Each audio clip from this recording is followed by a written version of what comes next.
हरे कृष्णा। जय भोलेनाथ। हिमालय में स्थित अपने धार्मिक स्थलों को कौन नहीं जाना चाहता।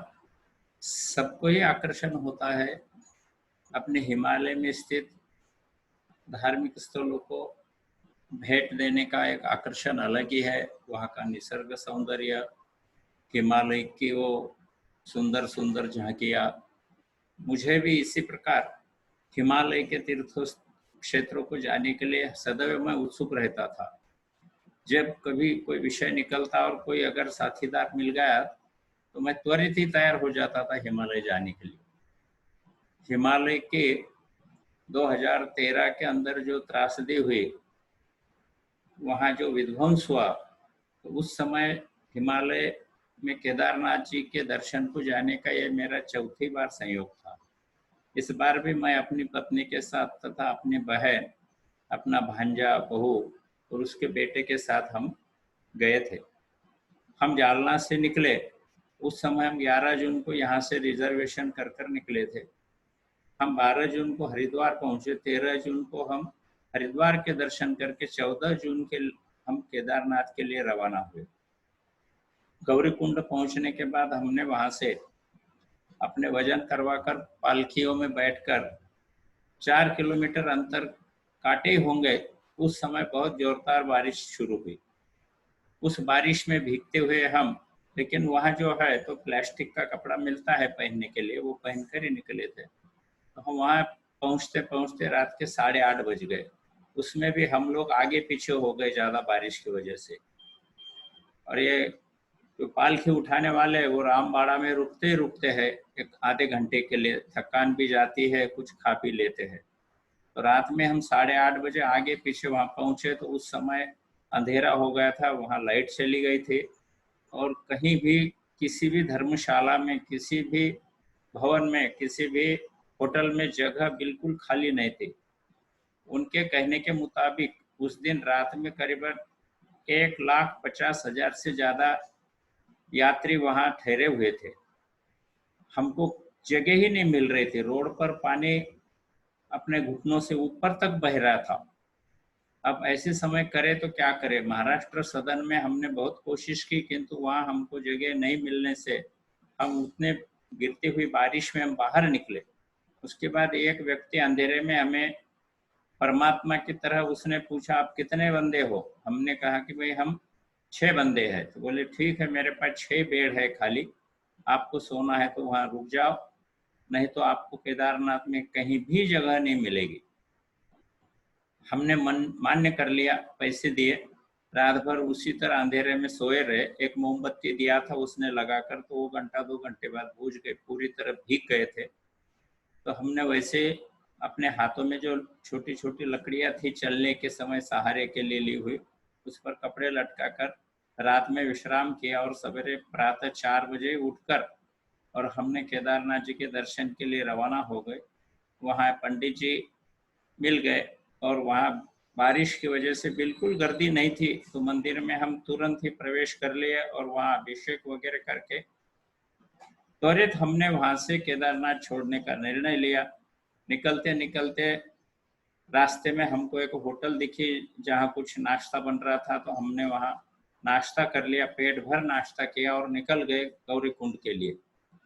लेकिन आगे जाते हुए जब रामबाड़ा हम क्रॉस करके निकले दोपहर के बाद, रास्ते में बारिश तो थी, रोड भी कटे फटे थे, पहाड़ भी बीच बीच में गिरने से रास्ते रुक गए थे। तो उन गिरे हुए ढेरों पर से, चिकड़ में से, मिट्टी में से हम बड़ी मुश्किल से रास्ता काटते हुए धीरे धीरे आगे बढ़ते रहे। रामबाड़ा पर हमने चाय पानी लेने का मोह किया नहीं, वैसे ही आगे चले गए। 1 या 1.5 किलोमीटर जाने के बाद देखा तो वहाँ कुछ लोग रुके हुए थे, आगे जाने को रास्ता नहीं था। अतः हम भी वहीं उसे 100, 125, 150 लोग थे लगभग, तो हम वहाँ उनके साथ रुक गए। पूरी रात वैसे ही अंधेरे में निकाली। हिमालय की वो बर्फ की ठंडी हवाएं, ऊपर से गिरती हुई बारिश, नीचे बिछाने को कुछ नहीं, ऊपर ओढ़ने को कुछ नहीं। और वहाँ रात में जो हादसा हुआ तो पहाड़ का एक बहुत बड़ा भाग टूट कर नीचे गिरा, जो जिसमें मेरा तो दाहिना पैर अटक गया था और मेरे पत्नी के पैर को एक बड़ा पत्थर आकर लगा, जिसमें उसका पाँव भी फ्रैक्चर हो गया था। फिर भी हमने वो दर्द सहते हुए दूसरे दिन सवेरे 4:30 बजे आगे चलने की कोशिश की, और हम करीबन एक आधा किलोमीटर आगे गए तो वहाँ कुछ और लोग ठहरे हुए थे, और वहाँ 30 फीट तक रास्ता कट कर बह गया था, और ऊपर हिमालय में से 2000 फीट की ऊंचाई से नदी की तरह एक झरना बहकर नीचे गिर रहा था। उसके बहाव से वो रोड बह गया था, अतः वहाँ आगे जाने का कोई चांस ही नहीं था। वहाँ हमने 2 दिन और भूखे पैसे वैसे निकाले। हम जो नाश्ता करके केदारनाथ से निकले थे, तो इस तरह हमने रास्ते में 3 साढ़े 3 दिन निकाल दिए। किसी ने कहा कि हिमालय के ऊपर चढ़ाई करो, ऊपर से पैदल रास्ता है। उस चक्कर में भी बहुत से लोग हिमालय के ऊपर चढ़कर चले गए, लेकिन थोड़ी देर बाद ऊपर से आवाज आई कि जो चढ़ रहे ऊपर नीचे उतरो, आगे कोई रास्ता नहीं है। हम लोग तुरंत नीचे उतर गए। हमने भी अपने पत्नी के साथ, बहन के साथ, भांजा और बहू के साथ में चढ़ाई की थी, लेकिन हम नीचे उतर कर आए। उस चढ़ाई उतराई में हमारे हाथों में कांटेले झाड़ हाथ में पकड़ के उतरने से कांटे चुभ गए थे। हम नीचे उतर गए, फिर उस दिन रात को वहीं रुके। उसके बाद एक दिन बाद और देखा तो थोड़ा झरने का पानी कम हो गया। कुछ लोगों ने हिम्मत करके उस झरने के नीचे से 30 फुट नीचे उतरकर, और 12 फीट चौड़ाई का रोड बह गया था। फिर ऊपर उतना ही चढ़ना था। इसका कभी अनुभव जिंदगी में होता नहीं, फिर भी हमने हिम्मत करके उन लोगों के साथ में ये भी जो दिव्य कार्य है वो भी हमने पूरा किया। हम लोग धीरे धीरे उतरे, एक दूसरे को सहारा देकर, एक दूसरे को पकड़कर आगे निकले तो लाशें ही लाशें बिछी हुई थी रास्ते में, क्योंकि जो लोग ऊपर चढ़कर गए थे वो फिसल फिसल कर नीचे गिरे। रास्ता तो था ही नहीं, बल्कि ऊपर बहुत ज्यादा कीचड़ था, जिस वजह से लोग फिसल कर नीचे गिरे और उनकी मौत हो गई। रास्ते में चलते समय हमको लाशों को लांघ कर आगे जाना पड़ता था, क्योंकि वो लाशें तो इतनी विद्रूप भी हो गई थी कि जिसकी कोई सीमा नहीं। इस तरह हम चलते चलते और एक आधा किलोमीटर चले, वहां से 2 किलोमीटर गौरीकुंड शेष बचा था, और आगे कोई रास्ता नहीं था, किसी प्रकार का रास्ता नहीं था। क्योंकि जैसे ही 16 तारीख की रात में ऊपर से जो पानी का बहाव आया, उसमें केदारनाथ जी के अगल बगल की सारी धर्मशालाएं, होटल, जितने भी वहाँ निवासी थे, एक ही झटके में सबके सब पलक झपकते पूरा बहकर नीचे 12,000 फीट नीचे गहरी मंदाकिनी नदी में जाकर उस प्रवाह में सब कुछ विलीन हो गया। सारी जानें उसी में गई। पशु पक्षी, जो बिल्डिंग में लोग सोए थे, जागे थे, बैठे थे, खा रहे थे, पी रहे थे, सब उसी अवस्था में नीचे जाकर भगवान शिव जी के धाम को पहुंच गए। हमने जल्दी से वहां से निकलने का निर्णय लिया। उस वजह से हम रामबाड़ा पर भी रुके नहीं, क्योंकि ये पानी का बहाव रामबाड़ा के आगे करीबन आधा किलोमीटर तक इतना गहरा था। 40 फीट ऊंची दीवार पानी की बही, तो उसमें कुछ भी बचा नहीं, सब कुछ तहस नहस हो गया। रास्ते में बड़ी बड़ी चट्टानें पड़ी हुई थी, सब पहाड़ का मलबा गिरा था, जिससे रास्ता भी पूरी तरह समझ में नहीं आता था। फिर भी आए थे उसी रास्ते से, अंदाज से निकलते हुए कीचड़ में हम पहाड़ की चढ़ाई करके फिर उतर के धीरे धीरे धीरे धीरे एक जगह आकर रुक गए, जहाँ से गौरीकुंड 2 किलोमीटर बचा था। न कोई फोन में रेंज थी, वहाँ पूरी बिजली चली गई थी, कोई टावर बचे नहीं थे। अब करे तो क्या करे। हम लोग कुल वहाँ पर 1500 से 2000 थे। सबके पास मोबाइल थे, किसी के पास एक मोबाइल, किसी के पास 2 मोबाइल, लेकिन किसी के फोन में भी रेंज नहीं थी, क्योंकि कोई टावर नहीं था। और ऊपर का पानी का बहाव इतना तगड़ा था कि मंदाकिनी नदी का जल प्रवाह 200 फीट की ऊंचाई तक बढ़ गया था, जो आगे गौरीकुंड को क्षण भर में पूरा साफ करके आगे निकल गया। वहां जितनी गाड़ियां खड़ी थी, सबकी सब उसमें माचिस की डिब्बिया की तरह पूरी बह गई। हमने जो वो रौद्र रूप वहां देखा प्रकृति का, आज तक हम नहीं भुला पाए हम उसको। हम वैसे ही ठंडी में सोते थे, कोई बिछाने को नहीं, कोई खाने को नहीं, कोई पीने को नहीं। और इस तरह से हम वहाँ 3 दिन 3 रात बिताने के बाद हरियाणा से सोनीपत के कुछ भाविक यात्री वहाँ आए। उनके बच्चे बार-बार उनके फ़ोन का ट्राई कर रहे थे, तब मैंने उनको पूछा कि भाई कुछ है क्या उसमें शेष आपके पास बैटरी? वो बोले हाँ, है तो है पर रेंज नहीं है। तब मैंने बोला बताओ मुझे, मैं भी कोशिश करके देखता हूँ। तो उन्होंने दिया मुझे फ़ोन, पीछे आधा किलोमीटर ऊपर तक जाके नीचे तक आया वापस, लेकिन कोई रेंज नहीं थी। रेंज नहीं होने से वो बैटरी में 1 मिनट 2 मिनट बात करने जितनी बैटरी बची थी, लेकिन रेंज नहीं होने से फ़ोन नहीं लग रहा था। मैंने जिस नंबर पर जालना फ़ोन डायल किया था 2-3 बार उस फ़ोन से, थोड़ी देर बाद उसी नंबर पर जालना से फ़ोन आया। तब बात हुई कि ये नंबर लग गया है। पता नहीं भगवान की कृपा से कैसा यहाँ वो नंबर आया, रेंज तो थी नहीं। फिर हमने उनको पूरा डिटेल समझा दिया कि हम 7.5 फीट 7,500 फीट की ऊंचाई पर अटके हुए हैं। ये जंगल चट्टी का एरिया है, भैरवनाथ जी का मंदिर है यहाँ छोटा सा। यहाँ के पेड़ 100-100 फीट ऊंचाई के इसमें दिखाई देते नहीं। आप अगर हमको बचाना चाहते हो तो ये क्या 2 दिन के अंदर कुछ कीजिए। तब ये जालना से मेरे बच्चे जितने थे, रिश्तेदार, मेरे दामाद, मेरा बेटा पूना से निकला और वो सब लोग वहाँ देहरादून पहुंचे। राम सिंह जी मीना उस समय वहाँ एसपी थे, टीआईजी थे, तो उन्होंने कोशिश किया। और मेरा लोकेशन जो मैंने बताया था इतने ऊंचाई पर जंगल चट्टी में है, तो जानने वालों ने, मेरे रिश्तेदारों ने उसका इंटरनेट से पूरा निकाला, खोजबीन करके बीएसएनएल ऑफिस में जाकर ये लोग कहाँ है पर्टिकुलर, तो उन्होंने अक्षांश रेखांश की इस सहायता से पूरा उन्होंने लोकेशन पक्का दिया। और फिर उसके बाद में उसका एक मैप बनाकर राम सिंह जी मीना की तरफ ये बच्चों को भेजा। उन्होंने तुरंत ही हमें हेलीकॉप्टर भेजकर और हमें ढूंढने की कोशिश की। हमें खाने के लिए चीज़ें भेजी गई, लेकिन हेलीकॉप्टर के जो पंखे घूमते थे जोर से उसकी हवा से, खाने के पैकेट 90% तो कोई पहाड़ पर गए, कोई मंदाकिनी में गिर गए। जब हमने वापस उसी नंबर को रीडायल किया, तब जाकर के वापस रिकॉल आया। तब उनको बताया कि सारे पैकेट बह गए हैं, कोई उड़ गए हैं, तो हमको थोड़ा ज़्यादा प्रमाण में ये साहित्य भेजिए। तब उन्होंने दूसरा और हेलीकॉप्टर भेजा। लगभग 8 या 10 मिनट में हेलीकॉप्टर आ जाता था हमारे पास। और इस बार उन्होंने हमको ढूंढकर बराबर बड़े बड़े गड्ढे डाले, जिससे कुछ गड्ढे मिले और लोगों को जान में आई। लेकिन उसके पहले इस भय के कारण और कुछ खाने पीने की चीज़ें नहीं मिलने के कारण तो कई लाशें वहाँ ऐसी पड़ी थी।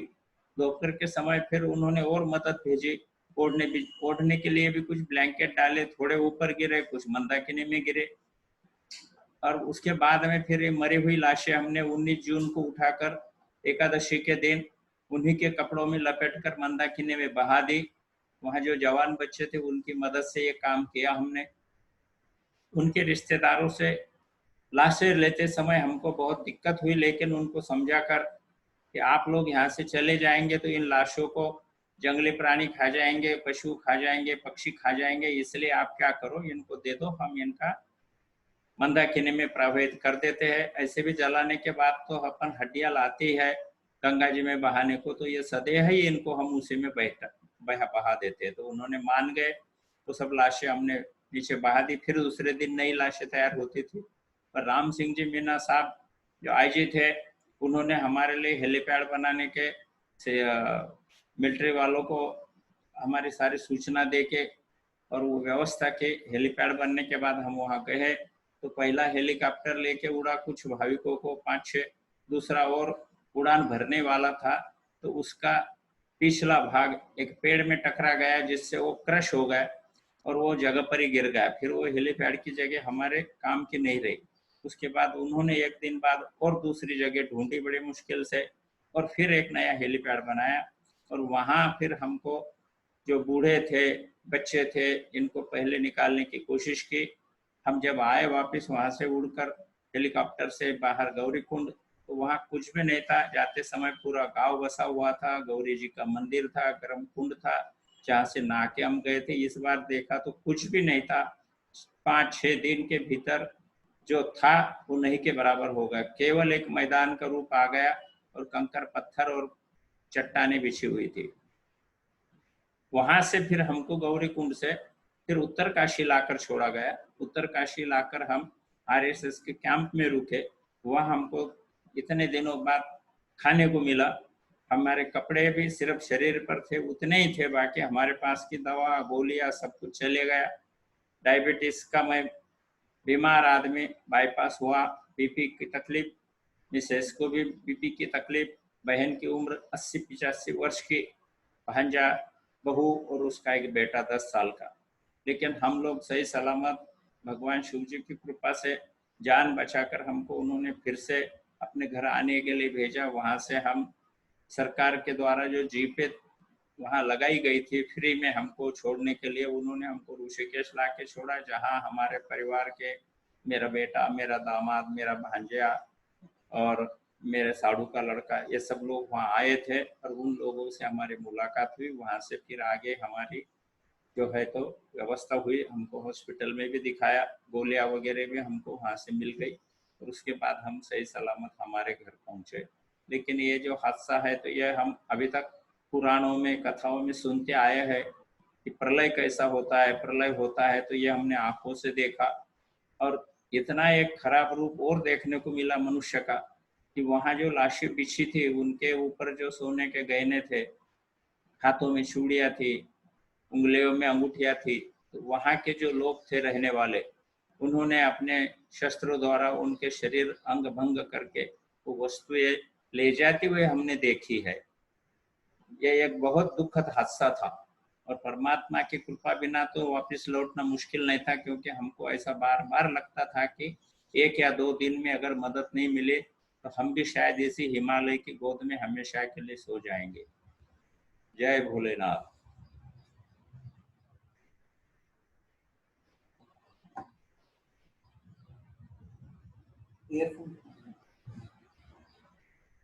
नींद लगा दे, बंद करो।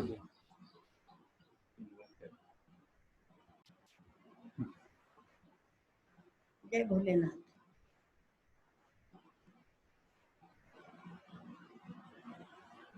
हम वहाँ हिमालय में जाने की मेरे और मेरे पति के साथ में चौथी बार जा रही थी, पर इस बार इतना हादसा हुआ कि हमको बचने की कोई शंका ही नहीं थी। फिर भी भोलेनाथ की कृपा से हम बच आए। हमारे लिए मेरा बेटा जयेश, मेरे दामाद संदीप जी, मेरा भांजा मनीष राठी, मेरा भतीजा सुनील बाहेती और मेरा ननंद का लड़का कमल तापड़िया, इन्होंने बहुत परिश्रम किए। खून लगने के बाद तुरंत निकल के आए और भगवान की कृपा से हम यहाँ वापस आए। नहीं तो कोई आने की आशा ही नहीं थी। ऐसा लगता था कि अगला क्षण अपने लिए काल बन के आ रहा है। फिर भी हम भगवान की कृपा से यहाँ बच के आए। मैं और एक बात बताना चाहूँगा कि इस हादसे से हमको बाहर निकालने के लिए